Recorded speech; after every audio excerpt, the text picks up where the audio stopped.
ngayong araw na ito, nag-meeting ang House Committee on Justice para mag-determine ng sufficiency in grounds doon sa ikatlo at ikaapat na impeachment complaint laban kay Vice Presidente Sara Duterte. Ang focus dito ay ang consolidated verified answer ad cautelam na isinumite ng Vice Presidente. At ang pakay ng committee ay i-determine kung nasalag ng maigi o na-explain ang mga aligasyon para hindi na tumuloy o kaya tumuloy kung hindi sufficient ang pagdidinig ng kaso na ito. Umpisa pa lang ikinlaro na ni Chairman si Congresswoman Jinky Luisto na ang objective ng pagpupulong ng araw na ito, kahapon, today pala, ay hindi para mag-determine ng guilt or innocence, pero to determine if there are sufficient grounds to move forward for a hearing proper. Ito ay ikatlo na pagdidinig. Ang una ay dun sa pagdidinig ng sufficiency in form, pangalawa sa sufficiency in substance. Ngayon, dahil nga after ma-determine kung yung answer ay sufficient sa pagsasalag o kaya pag-i-explain so that it would no longer have to continue or it will have to continue if sufficiency has not reached. Ito ang focus ngayong araw na ito ng pagdidinig.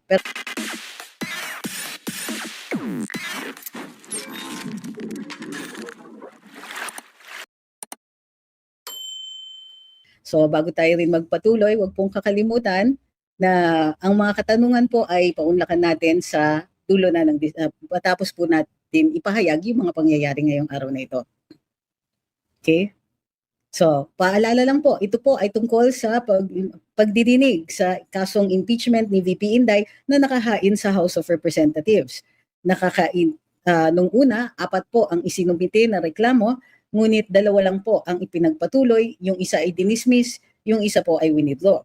Doon sa 2 unang pagdidinig ay dinetermine ng Committee on Justice yung sufficiency in form at para kay Vice Presidente mayroon daw sufficiency in form. Matapos nito ay dininig naman ang sufficiency in substance at ang finding ng komite ay may sufficiency in substance. Alright. So ngayon sa third na pagdidinig, ayon din sa rules on impeachment na in-establish o isinulat at pinablish noong 19th Congress, ang ikatlong pagdidinig o ikatlong desisyon ng Committee on Justice ay ang determination ng sufficiency in grounds. Bago po ito, dati sa mga dating mga impeachment, sufficiency in form and substance lang po ang dinidetermine ng Committee on Justice. Ngayon po, dahil dun sa rules ng 19th Congress, ito po ay nag-include ng sufficiency in grounds. Kung may sufficiency in grounds, ito po ay tutuloy na sa plenaryo.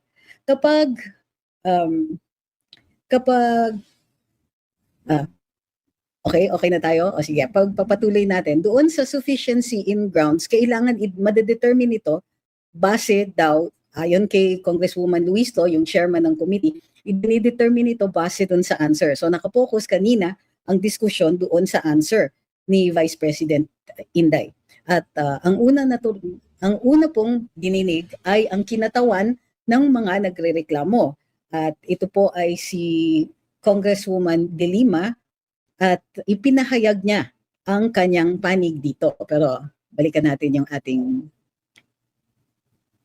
outline. Okay. Ayan. Bukod sa kay Congresswoman Laila De Lima, dininig din ang panig ng ibang mga miyembro ng Committee on Justice.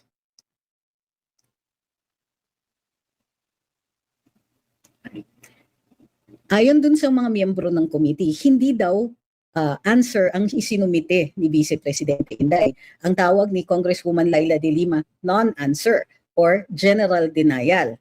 Ayon sa isang kongresista, si Congresswoman Laila De Lima, ang sabi niya ay yung answer ay hindi nag-address ng material facts of the complaints, katulad ng misuse, di umano, ng 500 million daw ng OVP funds at 112.5 million sa DepEd funds. Bukod pa dyan, sabi ng ibang mga miyembro, hindi daw puro technicality, another issue with ASA, such as yung pagtatanong sa jurisdiction at pag-claim na dapat intayin ng komite ang final report ng Commission on Audit at hindi daw talaga siya sumagot. Bukod pa dyan, pinoint out din na ang motion to dismiss ay isang prohibited pleading. Meaning, hindi ka pwedeng mag-file ng motion to dismiss, answer lang ang pwede. At ito ay matatagpuan naman sa rules.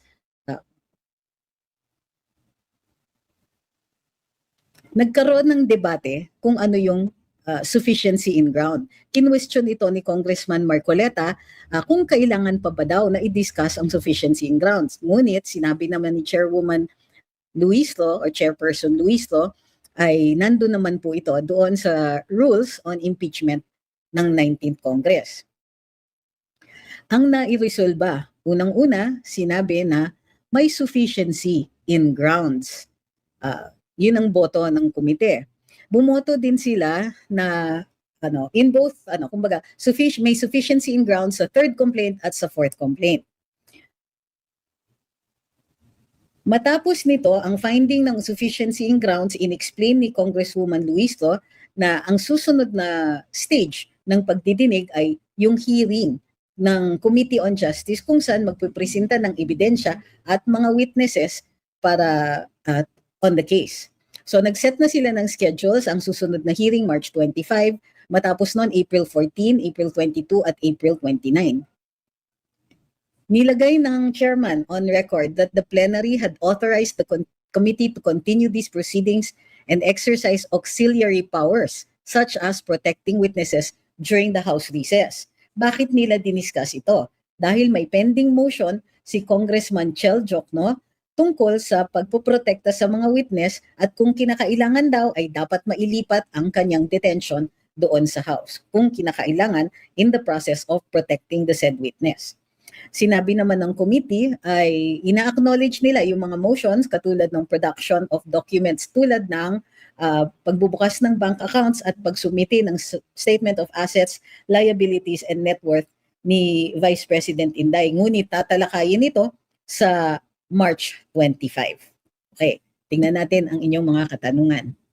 So, muli ano yung pinakamahalagang mga nangyari ngayong araw na ito? Unang-una, ang diskusyon dun sa sufficiency ng answer ni VP Inday. Walang nagsasalita para kay VP Inday doon. Sa mga kongresista, si Congressman Marcoleta lang yata ang tila merong natanong na pangbalanse, kumbaga, dun sa maliwanag na drift ng committee towards the prosecution of the case. Bukod pa dyan, pare-pareho sila halos ng kanilang panig, pare-pareho sila ng opinion nila na hindi daw sagot yung iprinisinta, wala daw denials, walang affirmations, walang ganon, na normally makikita ninyo sa isang answer kapag ito ay final sa trial court. Bukod pa doon, ang sinasabi ay nag-question siya ng jurisdiction, which amounts to a motion to dismiss. Nag-question daw siya ng sufficiency in substance, samantalang tapos na daw yon, and so on. Ano daw yung sufficient in grounds? Sufficiency in grounds. In-explain po ito ni Congresswoman Luislo. Ang sabi niya, base sa answer. Kung yung answer daw ay, kikilatisin nila yung answer.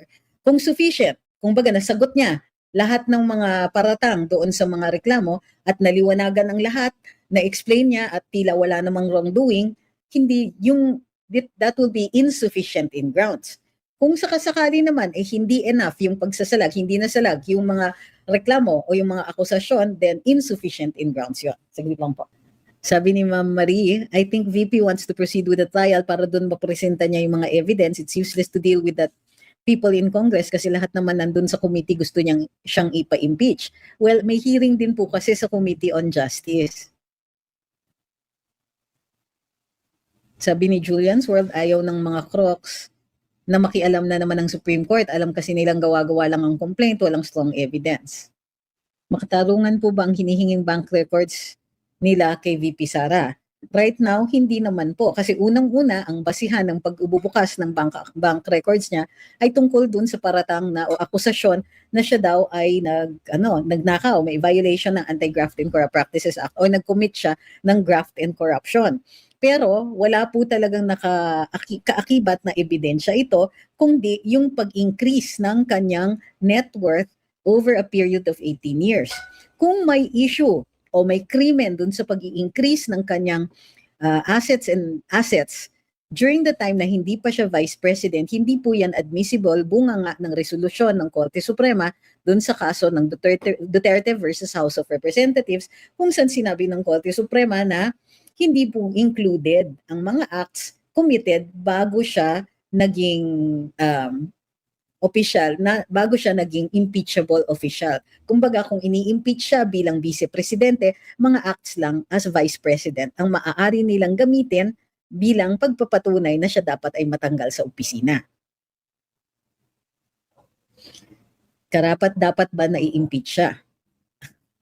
Medyo napakalawak naman po ng inyong katanungan. Para sa akin, hindi.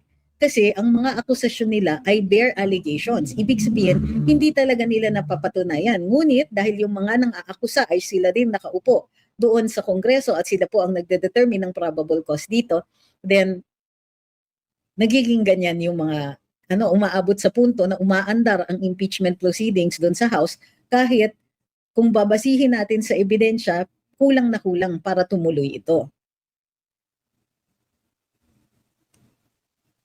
Actually, sabi ni Ma'am Gracia, Marcoleta's the only one with brains kasi actually hindi naman po significant yung natanong ni Congressman Marcoleta, hindi niya nabasa yung rules at hindi niya nakita yung sufficiency in grounds.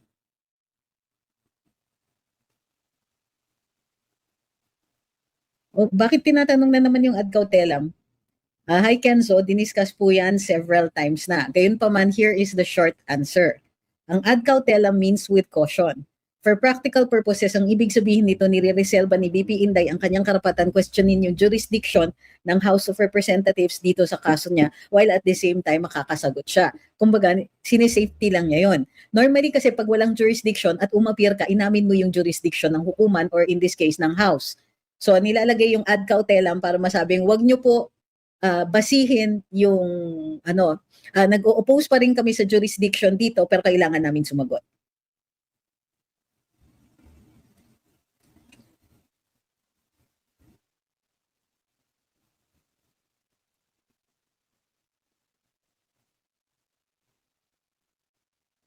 Sabi ni Erwin, alam nyo mo, attorney, bakit mo? Anyway, kahit ano pa yung sagot ni Sara, wala pong H yung KVP Inday. Diyan, hindi pa rin magbabago mga congressman na yan. Wala naman tayong ina-assume na magbabago sila. Wala naman din po kaming sinasabi na ganun.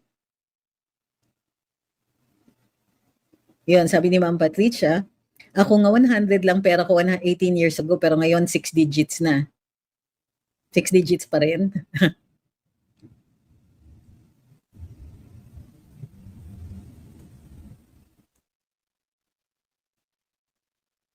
Ang daming hindi ko nakita. Sabi ni Master Sam, sobra akong na-stress na nangyayari sa Pinas. Dapat ang Supreme Court na gumagalaw, napapansin ko tahimik ang Supreme Court. Kailan kaya sila gagalaw pag sobrang lala na nangyayari dito sa Pinas? Ang ombudsman walang maasahan. Unang-una, kung ini-expect ninyo na gumalaw ang Korte Suprema ukol dito sa impeachment, hindi po maaari yan dahil wala namang petition na nakahain sa kanila. Hindi po maaaring umepal ang Supreme Court. Hindi sila pwedeng magsalita kung walang kaso before them at ang salita nila ay doon sa kanilang mga desisyon sa kaso na yun. Uulitin ko ha, hindi po gumagalaw or magsasalita ang Korte Suprema kung walang kaso o kontrobersiyang nasa harap nila para iresolba nila at nagsasalita lang sila through their resolutions. So, kung na-frustrate po kayo, it's only because hindi nyo pa na-appreciate kung ano ang role ng Korte Suprema dito. Sila yung arbiter, sila yung takbuhan, sila yung magde-define kung ano talaga yung nakasaad sa batas, kung ano yung interpretasyon nito, kung kaakibat ba yung sinasite na batas, kung tama ba ang interpretation o ginagamit ng pag-execute ng executive dito sa mga batas. Hindi po sila advocate, sila po ay arbiter, sila po ay judge. So kailangan objective sila. Kung sasali sila sa gulo, wala nang objective na magde-decide ng mga cases or controversies.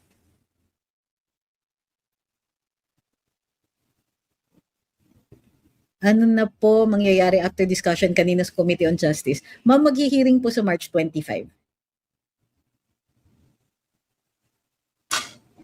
Hindi na po ba mag-a-attend si Congressman Suntay? Hindi po ba nag-attend? Hindi ko po siya nakita kanina. Dahil po ba sa ethics complaint, wala naman pong nakalagay kung bakit wala siya doon. Hindi naman po siya suspended pa. Dahil hindi pa po nakakapag-decide ang Committee on Ethics. Di ba? Hindi pa nga siya nakakasagot. Nagpadala pa lang ang Committee on Ethics ng kopya yata ng reklamo sa kanya and he has 10 days to answer. Hindi pa po tapos yung 10 days na yon. Ang chismis nga na lumalaganap ay nagkaroon ng meeting kahapon sa House of Representatives or among some of the representatives at minamadali di umano ang ilan sa kanila na tapusin na daw yung ethics issue kay Congressman Suntay. In other words, kung siya po ay sususpindihin, madaliin na yon.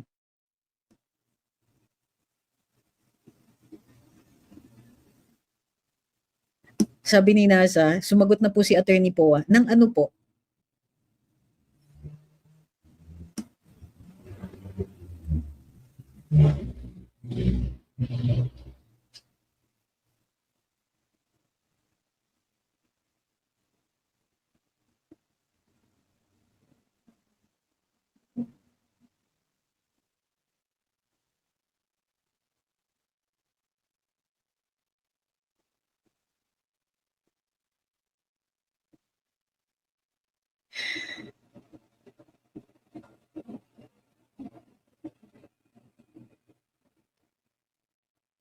Sabi ni PJ Cruiser, bakit di pa sumasagot ang Supreme Court sa kaso ni Napulong? Malalaman natin yan pag sumagot sila.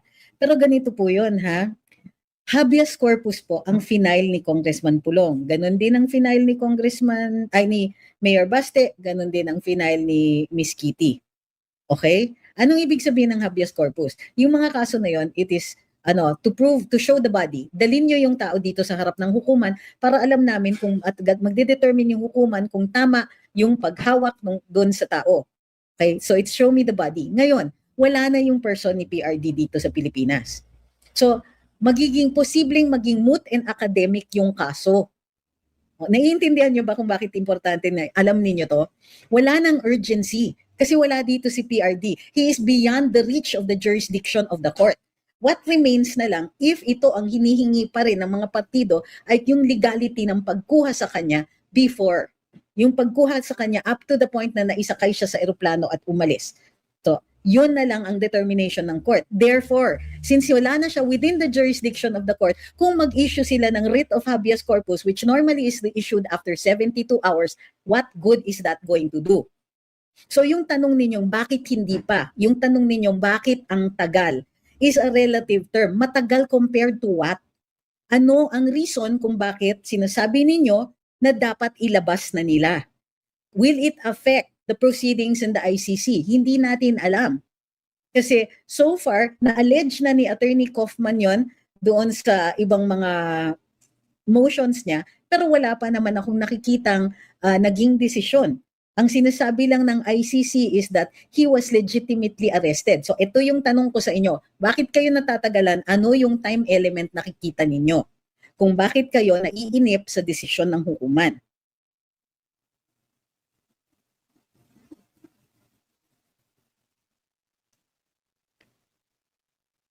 $18 trillion na po ang utang ng Pilipinas ngayon, hindi pa tapos ang term ni BBM, sabi ni Zain. Sa tingin niya, after the hearing, didiretso na po ito sa Senado. Hindi po, magbubutuhan pa po ang plenaryo. Kailangan maka 1/3 vote po.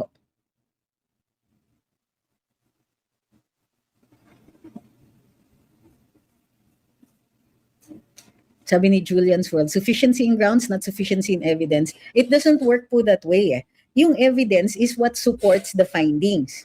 So, kunwari, ito, sinasabi ni VP Inday, yung allegations ninyo, they cannot be sufficient in substance because your allegations are not facts.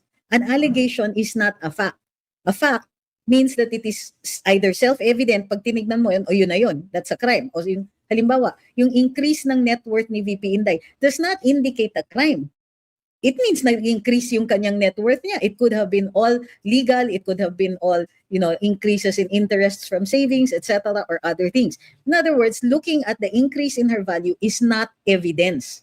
Okay? It does not prove anything. You have to include other corroborative evidence. So it isn't, grounds and evidence, you cannot compare them. Evidence will support the facts that you will use to determine sufficiency in anything. pwede bang di na pumunta si VP sa hearing kung matutuloy man po? Normally, ang nasa sakdal ang may karapatan to be present. Therefore, may karapatan din siyang not to be present.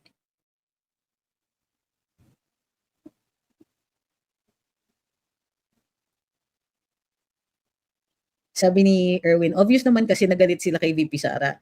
Si De Lima pinakulong ni Digong. Oo, I get that. I think medyo obvious na yun. Doesn't even need to be said. Panoorin mo lang, alam mo na eh, di ba?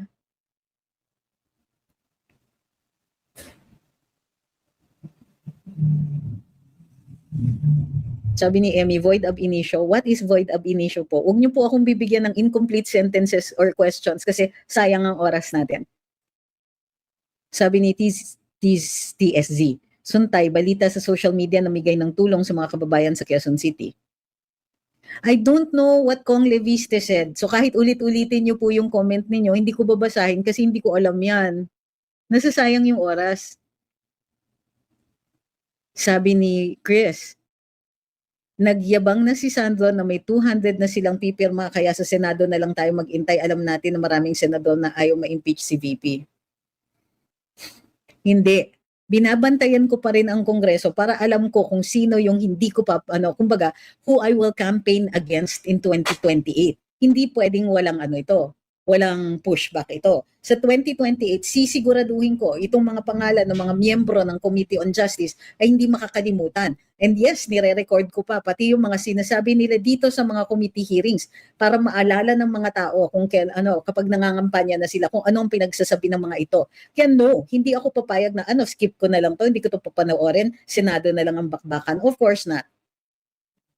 This is the only way that we as voters can hold our officials, di ba? Accountable for the things that they're doing. Sometimes it is downright embarrassing. So I'm going to remember everything that they said, or as much of it as I can see, as much of it as I can record para paulit-ulit talaga natin itutugtog yung mga sinasabi nila back to them kapag nangangampanya na sila sa 2028.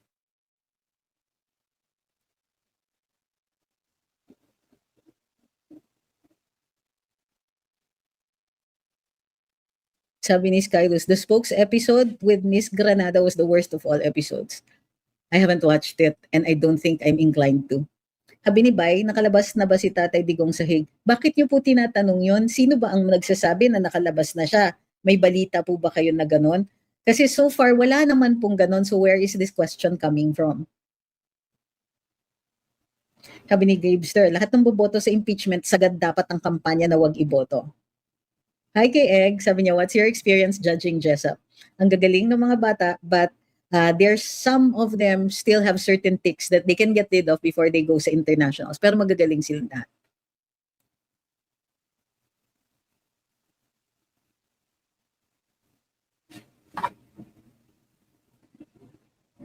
Bukas bababa ang price ng gasoline sa Japan, sabi ni Miss Chato.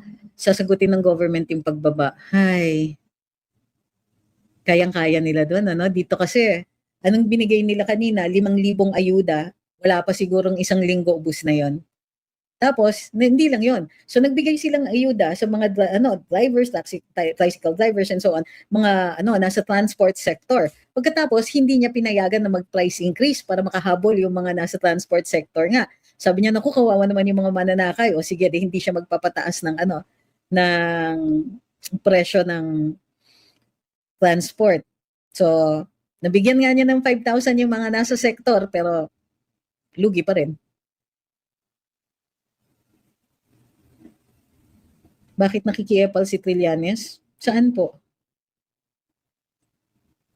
Nagsasalita siya bilang isang mamamayan. May karapatan naman siya magsalita at magpahayag, katulad natin.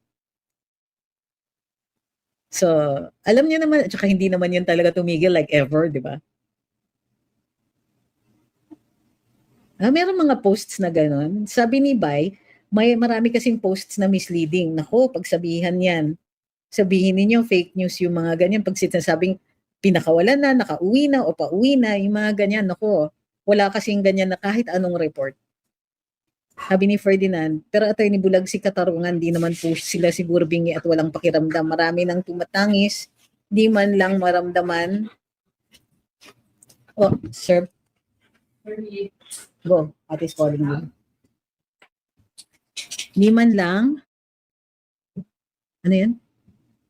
Marami nang tumatangis, di man lang maramdaman o marinig ni katarungan. Alam niyo, pag ganyan yung, yung salita ninyo, gagamit kayo ng imagery, I don't think that you expect me to answer that, no? Kasi yung Supreme Court ruling will determine po sana next steps ng mga supporters ni PRD, particularly mga legal steps on how to proceed sa mga unprecedented na nangyari kay PRD.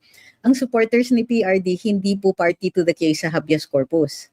So actually, wala tayo sa posisyon para magmadali or madaliin ang Korte Suprema. Ang may right na maghumingi ng ganyan, yung mga parties, yung mga bata. Dahil syempre, nakuha si PRD sa piling nila. Sila po yung nag-file ng kaso, so sila ang pwedeng humingi nun. Kung hindi nila hinihingi or ngayon pa lang nila hinihingi, then that's also indicative.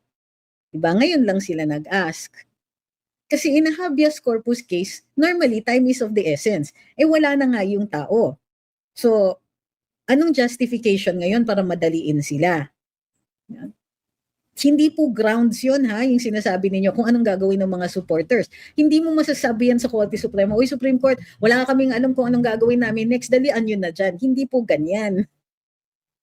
Diba? So kailangan ma-justify sa Korte Suprema kung bakit kailangan magmadali sila. Pwede natin hingin na mag-rule sila. Pero yung mga madalian na ganyan, tingin ko, hindi, wala tayo sa lugar. Di tayo parties eh. Although tayo yung nangungulila.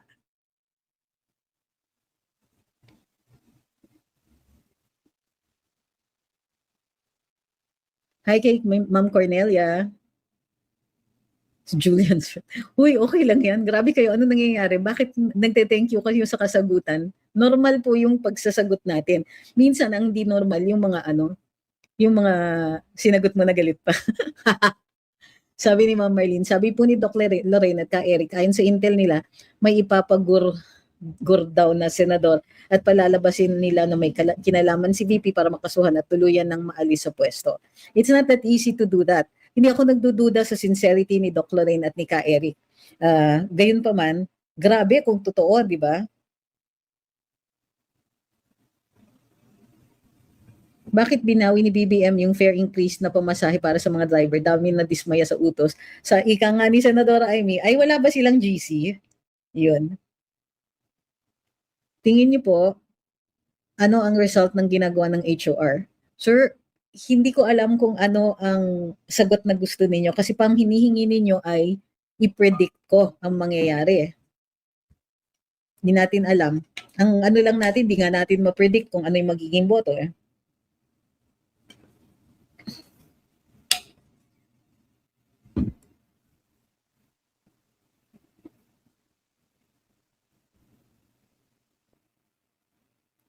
Good evening, Miss Janine. Hi kay Dalal. Tayo mga botante magbantay ng ating mga congressman sa bawat distrito natin sa 2028 natin banatan. Dabawenyo says, Dabawenyong Atenista says, paano pa kaya mo naging guest si, naku, na natin pag-usapan yun. Yung pinapasikat yung mga ganun. Sorry po ha, parang hindi dapat natin binibigyan ng puwang yung mga ganun kasi wala pong alam niyo yun, normally kahit ayaw natin dun sa tao, kung meron naman silang nasasabi na natututo tayo, kahit paano, bigyan mo ng konting respeto. Kaso, wala naman din eh. Walang kumbaga, walang public interest, walang public good. Uy, maraming salamat. Bakit ang bilis na achieve ka agad ang gift goals? Ang galing ah. Hindi. Yung one part lang ng gift goals. Pwede ba makulong ang nag-aakusa kay VP pag napatunayang absuelto si VP sa lahat? Kung may perjury po. Sabi ni Datu Ron, yung 5K doon, attorney, malaking porsyento mapupunta sa scatter. Oh my gosh. Hindi pa nila ginawang fuel subsidy. Ganun ba?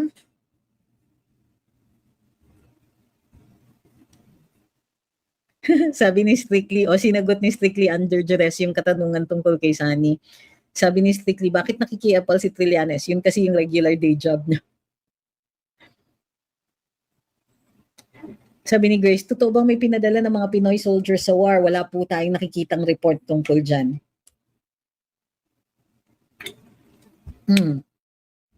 Sabi ni, no one is above the law.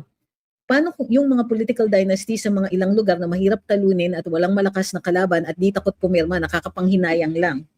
Diba sinabi ko sa inyo, dalawa ang mga kasagutan sa mga ganitong klaseng tanong. There are legal solutions and there are political solutions. Hindi po lahat ng solusyon ay legal. So ano yung mga political solutions? Election.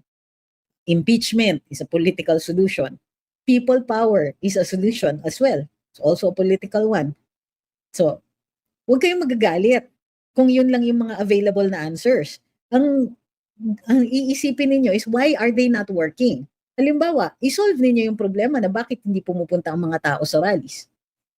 Solve ninyo yung problema kung bakit walang lumalabas na botante or na kandidato na kayang tapatan yung mga nasa political dynasties. Hindi tayo victim, ha? May mga solusyon. Hindi naman namin sinasabi na yung mga solusyon na yun ay madali. May mga grupo na gumagalaw naman. Sinusuportahan niyo ba yung mga grupo na yun? So, ang pinaka natin dito is, this is the 21st century. Marami na tayong technology. Meron tayong mga nagagamit. Kumbaga, ang mga kasagutan sa ating mga katanungan, ang dali nang kunin. May mga AI na and all that.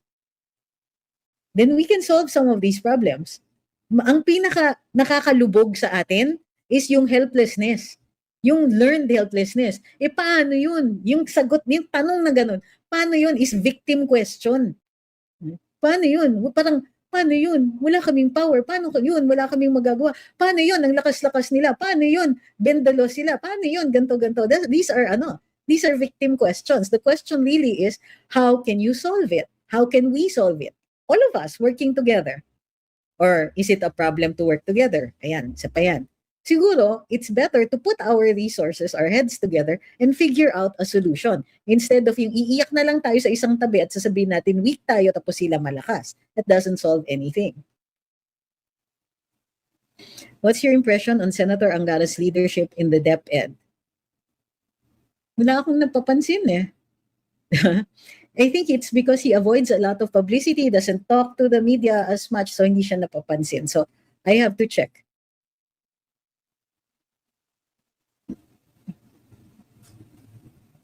Ito, tama si Ma'am Maldita. Lugi pa din ng working class. Lagi nilang pang band-aid ang solusyon ginagawa ng admin. Iyan ang tama. Correct kayo dyan. Ano yung 5,000? Ayuda lang yan. Kumbaga, hindi yan ini-invest, hindi yan ini-impo. It's just to help these people survive. Ha? Hanggang kailan sila mag-survive? 3 araw? Diba? Considering na tumataas lahat ng mga bilihin, paano makakatulong yung 5,000 pesos na yun na makahabol sila? Tama po kayo dyan. Imbis na ayusin ang sistema, o halimbawa, hindi dapat natin, agricultural country tayo, hindi dapat natin problema ang pagkain. Pero bakit ang mahal-mahal ng pagkain dito? 2 answers to that. Number 1, hindi naman nila mag-curb yung greed ng mga middlemen. At number 2, hindi rin nila mag-curb yung greed ng kung sino man ang kumukubra sa customs doon naman sa imported food. So kahit paano, we're caught between a rock and a hard place. If you want local food, mahal. Middlemen. You want imported food, mahal. Patay. Di ba? Yan sabi ni J. Poy. Predatory governance yan. Correct.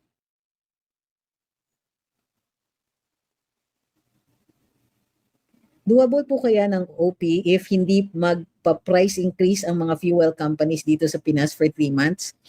Magsasara lang sila. So, yung mga ganyan, yung mga price controls, we've seen them not work so many times. Siguro pwede ka mag-price freeze for 1, 2, 3 days, ganyan. Ang mangyayari, magkakaroon naman ng scarcity. Either hindi na sila bibili ng kasi lugi-lugi sila. Kung lugi, magsasara lang yung mga yan. Hindi mo naman mapaprevent yung pagsasara.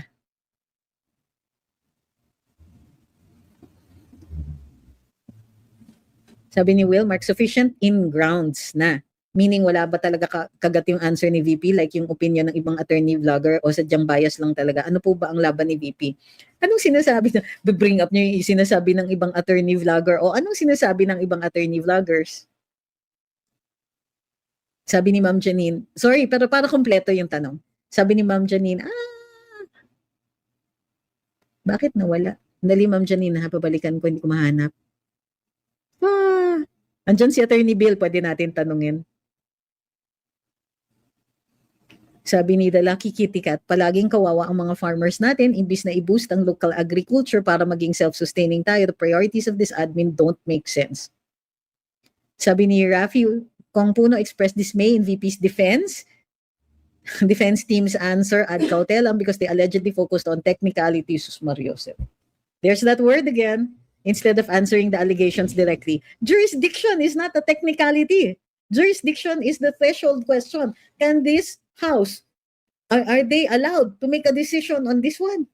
Diba? There's no such thing. Mukhang nag-i-indicate tong si Puno na magto-turn around na sa kanyang previous pronouncement about NUP stance. Mukhang nagkasundo na sila. Then, tingin ko nagpapapresyo pa rin. So, sabihin, tingnan nyo, we can perform even more pagka ano. Anyway, that's just the theory. Sabi ni Ma'am Charina, meron ng judgment ng Committee on Justice, mag-iipon ako kahit konti, magbibigay ako para sa campaign ni VP ISD. Yun.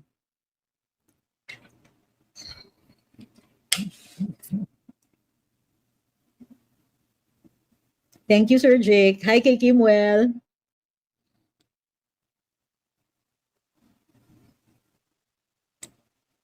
Naku, daming heart me. Thank you very much. Sabi ni Don Chris, sabi ni Dubol, normal pa daw ang sitwasyon. Kaya no reason pa raw para mag-hoard. Pag abnormal pa lang ang sitwasyon, pwede na pala mag-hoard. Gawain talaga ng sindikato. Ang ikli na ng pasensya talaga natin kay PBBM. Ano? Sabi ni Hamos, halimbawa, di ma-impeach si Sara ng Senado. Ano naman mangyayari sa mga nagsampa ng kaso?